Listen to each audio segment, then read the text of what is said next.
So hello everyone, my name is Saurabh Thakur and there is a series going on of post-structuralism. So I have already made a video on post-structuralism.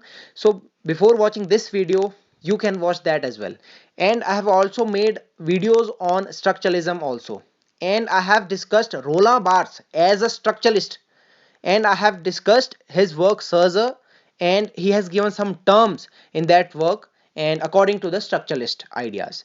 So you can watch that video also. I will put the link in the description of both the videos, right? So today we will talk about Roland Barthes as a post-structuralist. He is more as post-structuralist as he was a structuralist because he wrote a work which made him a post-structuralist. So this is Roland Barthes. Swag देख रहे हो बंदे का? Cigar in the hand and eyes looking at something with envy. Okay, whatever. So Roland Barthes was born in 1915 and he died in 1980, and he was a French literary theorist and philosopher, linguist, critic, and semiotician. So Barth's ideas explored a diverse range of fields, and he influenced the development of schools of theory including structuralism, semiotics, social theory, anthropology, and post-structuralism. So his first work was Writing Degree Zero, which came in 1953. So it was a literary manifesto that examined the arbitrariness of the constructs of language. Arbitrariness, I have already talked about this thing in my Ferdinand de Saussure's video. Arbitrariness means अपनी मर्जी से, which has no logic, no reason. So उसके बारे में बात करता है इस वर्क में. In subsequent books including Mythologies 1957, ये बहुत इंपॉर्टेंट बुक है इसकी. इस बुक में he has given 54 short essays. ये याद करने वाली बात है, ये शॉर्ट एसेज है. In these essays he has talked about the French popular culture. तो ये जो ऐसे है, ये जो बुक है, इस वजह से ये कल्चरलिज्म में भी आ जाता है, कल्चर स्टडीज में भी आता है. ठीक है. Popular culture ranging from an analysis on soap detergents to a dissection of popular wrestling. मतलब कि जो कुछ भी वहां पे होता था फ्रांस में, जैसे कि कहीं रेसलिंग चल रही है, कहीं कोई सोप ओपेरास चल रही है, मतलब कोई नाटक चल रहा है, उनकी ड्रेसिंग स्टाइल पे वो क्या खाते क्या पहनते, उन सारी चीजों के बारे में इसने बात किया. Means he has talked about the culture of France in this particular work. So his another work is critical essays which came in 1964, and the Eiffel Tower and other mythologies in 1964.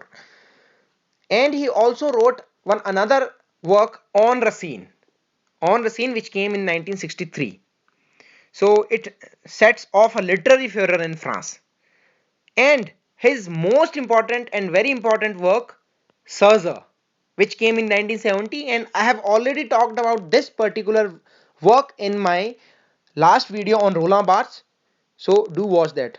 So this work is a line by line semiological analysis of a short story by Henri de Balzac, जिसका नाम है Saracen. Saracen is the name of the short story, in which Barthes stressed the active role of the reader in constructing a narrative based on cues in the text. Cues means clues, कि एक text में क्या क्या clues हो सकते हैं और क्या सारी चीजें हैं जो एक टेक्स्ट का जो स्ट्रक्चर में उसकी हेल्प करती है. तो मैं ये सारे डिस्कस कर चुका हूं उस वीडियो में.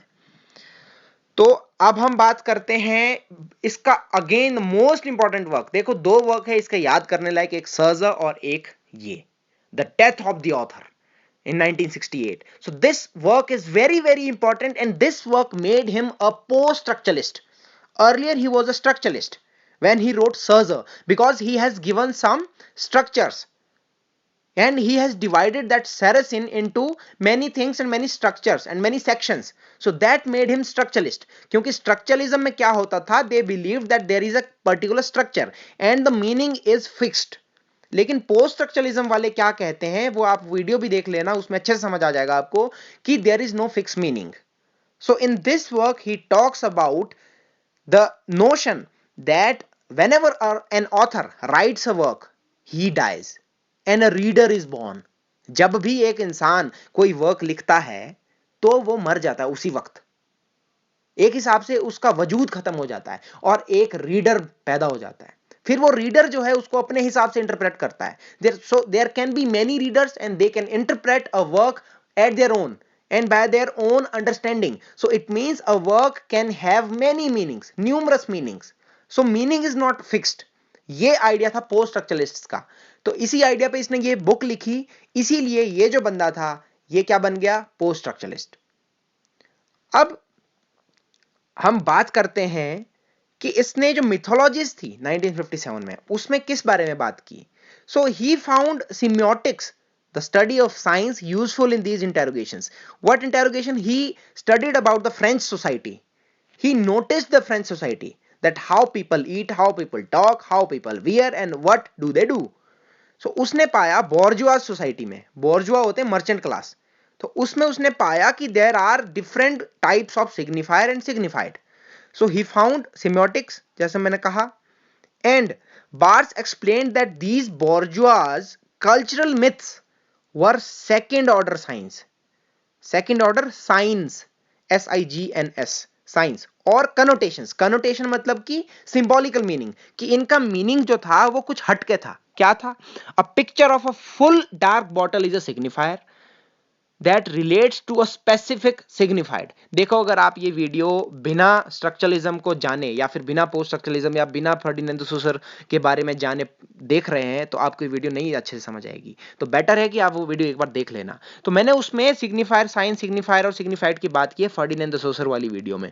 सो ये यहाँ कहा कहता है कि a picture of a full dark bottle is a signifier, कि एक पिक्चर, बॉटल की पिक्चर एक सिग्निफायर है that relates to a specific signified, जिसका एक स्पेसिफिक मीनिंग है.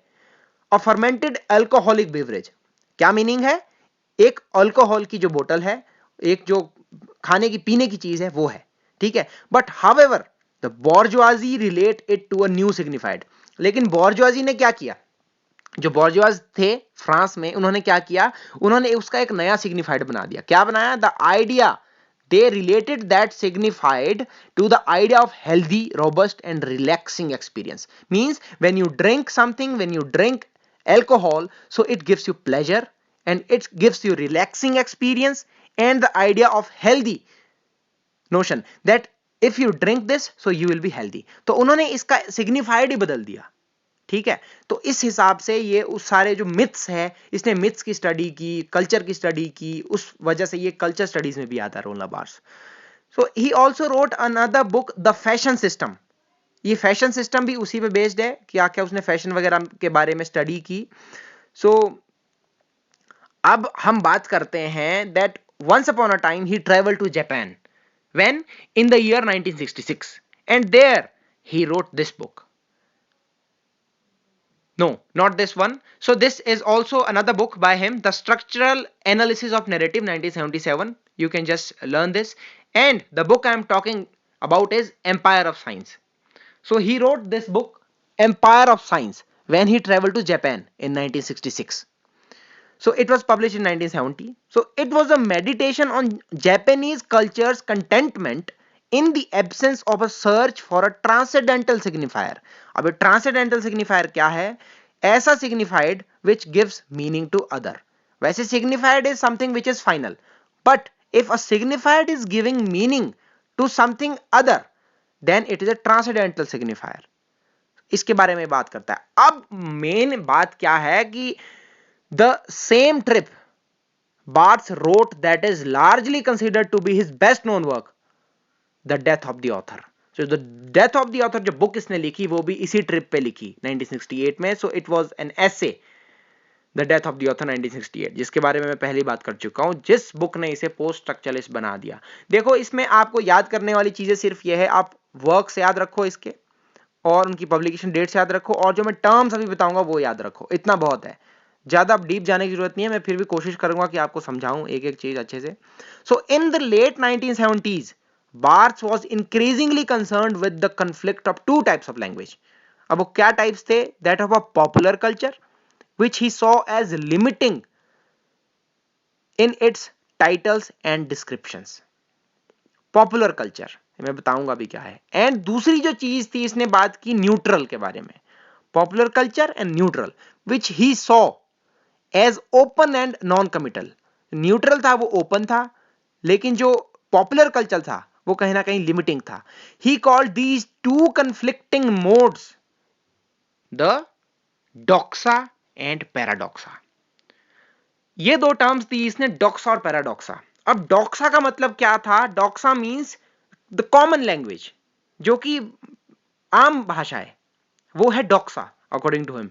And paradoxa is which is different from common people, means which is difficult to understand, जो आम भाषा ना हो।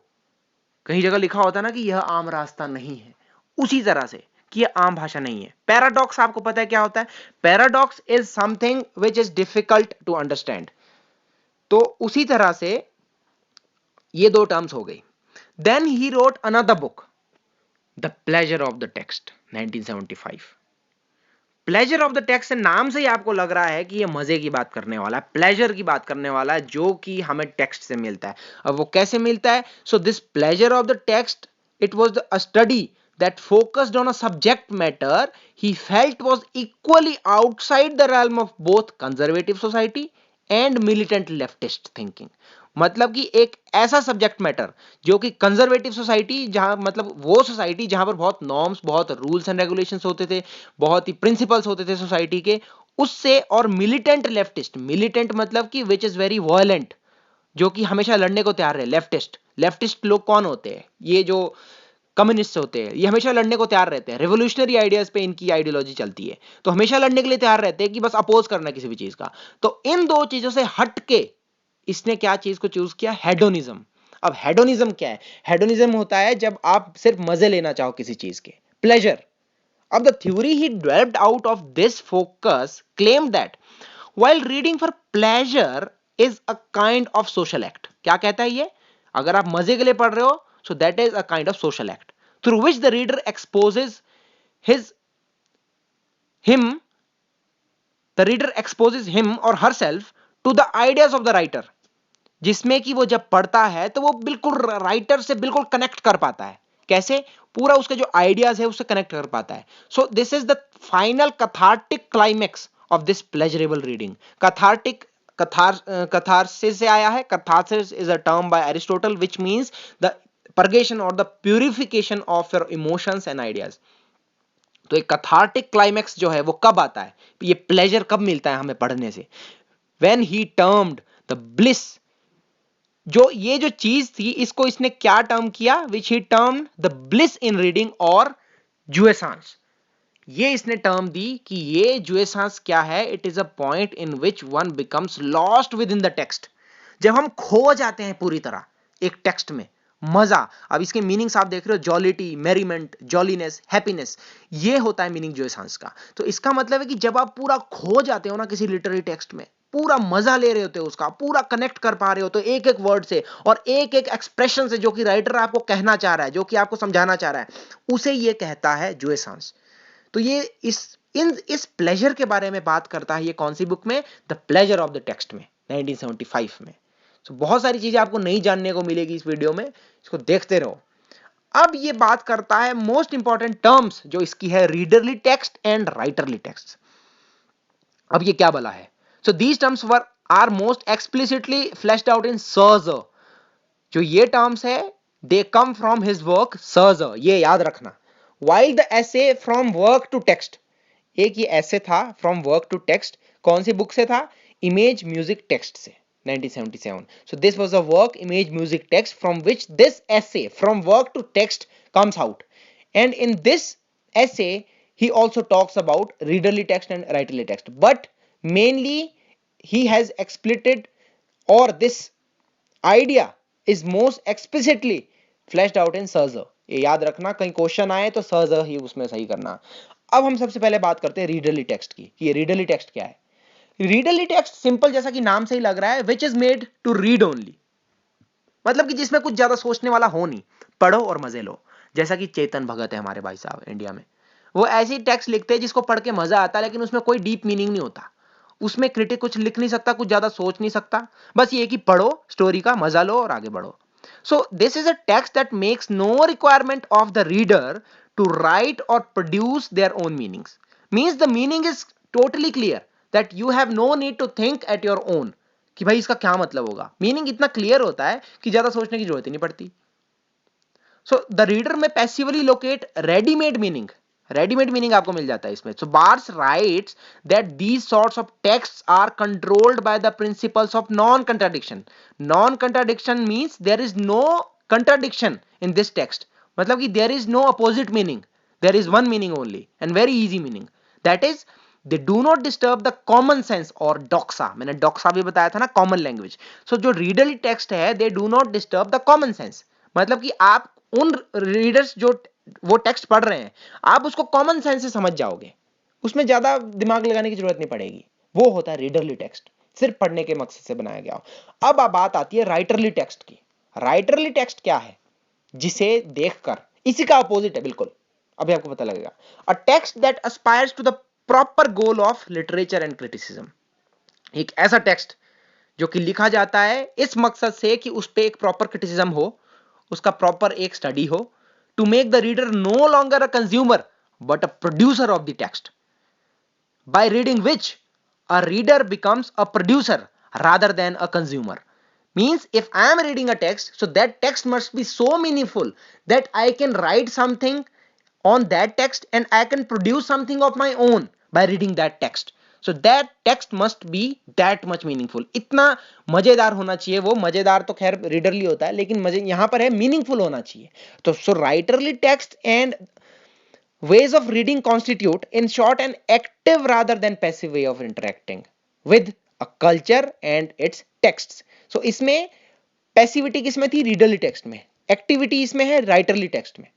सो इसमें इंटरेक्शन होती है, इसमें पैसिविटी नहीं है, और इसमें आप कल्चर को जान सकते हो जिसके बारे में वो बुक है या फिर वो जो वर्क है. So a culture and its text Barthes writes should never be accepted in their given forms and traditions. ठीक है जी, ये तो हो गए राइटरली और रीडरली टेक्स्ट. नेक्स्ट जो टर्म्स है हमारे पास वो है the author and the scripture. अभी ऑथर के बारे में क्या कहता है? That author is the authority which is no more or no longer viable. Viable means capable of living. कि भाई there is an authority which writes a work but it is no longer alive. Why? Same thing, the death of the author. When an author writes a work, he dies and a reader is born. उसी तरह ये कहता है कि there is an author which is the authority, or the author is a traditional concept of the lone genius creating a work of literature or other piece of writing by the power of his or her original imagination. He creates that work by his original imagination. और लेकिन such a figure is no longer viable, कि वो जी नहीं सकती ज्यादा देर तक. वो है ऑथर. अब स्क्रिप्टर क्या चीज है? Scripture is, so in place of the author, the modern world presents us with a figure Barthes calls the scripter, whose only power is to combine pre-existing text in new ways. जिसका मकसद क्या है? कि the texts which are already existing, he has to give the new ways to that particular existing work. कि एक जो already exist work कर रहा है उसको उसने एक नया रूप देना है. वो रूप कौन देगा? स्क्रिप्टर. स्क्रिप्टर यहां पर रीडर भी हो सकता है. अब मान लो मैंने कोई वर्क पढ़ा, मैंने अपने से कुछ क्रिटिसिज्म लिख दिया, तो मैंने उसको एक नया रास्ता दिखा दिया ना वर्क को, तो वो हो गया स्क्रिप्टर. तो ये आइडिया वही है. So Barthes believes that all writing draws on previous text, norms and conventions, and that these are the things to which we must turn to understand the text. So as Barthes puts it, उसने एक बात बोली है inverted comma में, आप इसको याद रखना, that the death of the author is the birth of the reader. Same बात जो मैंने आपको पहले भी बताई. अब लास्ट टर्म जो हम आज डिस्कस करने वाले इस बंदे की, वो है वर्क एंड टेक्स्ट. अब वर्क ये क्या कहता है? That work is something which is complete and text is something which is incomplete. अब वो कैसे कहता है मैं बताता हूं. So, सबसे पहले ये जान लो कि bards propose this distinction in the essay the livery of text. अब इसका जो फ्रेंच में है, ये इसका जो ट्रांसलेटेड वर्जन है वो है फ्रॉम वर्क टू टेक्स्ट, जो मैंने अभी आपको बताया था इमेज म्यूजिक टेक्स्ट से, जो कि वो एसे है. उसी एसे में ये टर्म्स इसने दी है. So this essay together with Jacques Derrida's Structure, Sign and Play in the Discourse of Human Sciences 1966 is generally regarded as one of the inaugural texts of post-structuralism. तो कि ये एक पाइनरिंग वर्क माने जाते हैं, एक तो डेरिडा का स्ट्रक्चर साइन एंड प्ले जो है, और एक ये वाला वर्क, कौन सा, फ्रॉम वर्क टू टेक्स्ट। इससे पोस्ट स्ट्रक्चरलिज्म की शुरुआत हुई थी एक हिसाब से। सो हम बात करते हैं सबसे पहले वर्क की। So the work is complete and comprehensive, it is signified. Signified मतलब इसका एक मीनिंग क्लियर है। There is no arbitrariness involved in its literal understanding or interpretation. Arbitrariness means अपनी मर्जी से कुछ भी नहीं होता है इसमें, कंप्लीट होता है ये। Which involves arbitrariness involved in its literal understanding or interpretation. इसकी इंटरप्रिटेशन में, इसकी अंडरस्टैंडिंग में, शब्दों की समझ में कुछ भी इतना आर्बिट्ररी नहीं होता है, कंप्लीट होता है जो कुछ होता है। So therefore it can be categorised and function as a symbolic sign. ये एक सिंबॉलिक साइन का फंक्शन अदा करता है to whatever subject it signifies. जिस भी सब्जेक्ट को ये सिग्निफाई कर रहा है उसके लिए एक सिंबॉलिकल साइन का काम करता है, ये कंप्लीट होता है क्योंकि। On the other hand the text is incomplete in that it is metonymic. Metonymic में होता है जो अलग से कुछ, मेटोनिमी एक लिटरेरी टर्म है, वो मैं कभी और समझा दूंगा। सो आप बस इतना याद रखो अभी कि it is incomplete. So its words or phrases may be exchanged for others with similar meanings or associations. मतलब कि इसमें इतने scopes होते हैं कि इसका आप कई meanings निकाल सकते हो। मतलब कि इसमें इतनी सारी एसोसिएशन है, आगे से आगे टेक्स्ट है, आप खुद ही देख लो, एक वर्ड है उसमें आप कई वर्ड जोड़ के बड़ा कुछ बना सकते हो उसका। तो टेक्स्ट जो इनकम्प्लीट है, so it's meaning becomes interrupted since it encourages the reader to produce overlapping ideas and make associations. So its ambiguity क्या होता है, धुंधलापन, जो कि कोई चीज क्लियर ना हो। So its ambiguity causes it to become extremely symbolic हो जाता है, मतलब कि कुछ भी सिंबलाइज कर देगा ये, and makes its signifiers arbitrary and undetermined. So signifiers को arbitrary कर देगा, without reason कर देगा, without fact कर देगा, unlike the work which has closure and can be interpreted literally and is explanatory as well and is a sign in itself, जो कि खुद में एक साइन है वर्क, और explanatory भी है, वो explain भी करता है। but the text is open ended का मतलब कि जिसके और भी कई ज्यादा मीनिंग्स निकाले जा सके। so it has a multitude of associations and is deeply symbolic, so accordingly it has plurality of meaning, कि मीनिंग्स की भरमार है इसमें। तो आज की वीडियो में इतना ही है। मेरा नाम सौरभ ठाकुर है, आप मुझे इंस्टाग्राम पे भी फॉलो कर सकते हो, फेसबुक पे भी। एंड अगर आपको अच्छे से समझ आया है, if you really got what I actually trying to make you understand, so it's up to you. तो अभी मैं पोस्ट स्ट्रक्चरलिज्म पूरा कंप्लीट करूंगा, मिशेल फूको के बारे में बात करूंगा, उसके बाद और भी जो लोग इससे एसोसिएटेड हैं उन सब के बारे में बात करूंगा और आपको इसी तरह समझाऊंगा। तो so stay connected, till then enjoy your life, bye.